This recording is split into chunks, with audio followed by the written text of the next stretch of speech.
गोरे गोरे गाल बागाली पकाला सीखे हो गोरे गाल बागाली पकाला सीखे हो गोरे गोरे गाल बागाली पकाला सीखे हो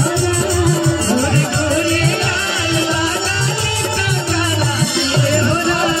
सहारा जैसा सुंदर लड़का सहारा जैसा सुंदर लड़का किस्मत से मिले हो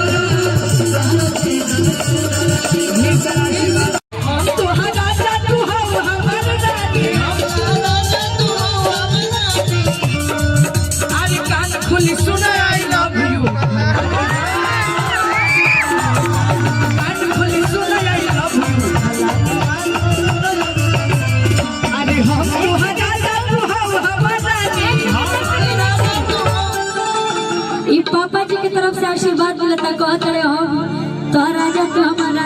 ये हमारे अंकल जी है सौरभ अंकल की तरफ से आशीर्वाद मिल रहा है इस गाने पे। बेटे ने ऐसा गाना गाया है कि पिताजी को मजबूर होना पड़ा मंच पे आने के लिए कि हम तो राजा तू यूट्यूबर के खुराक मिल गई।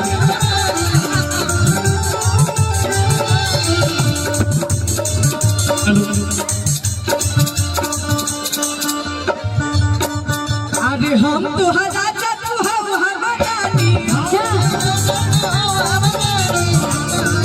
अरे कान खोली सुना आई लव यू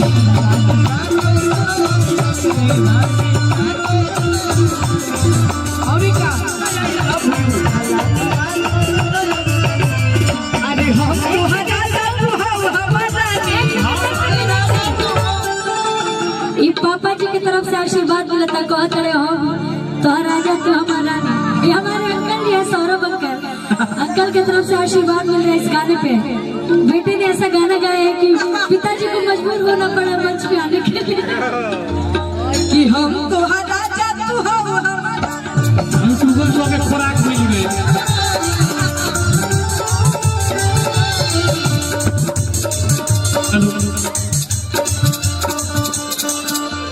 अरे हम तो राजा तू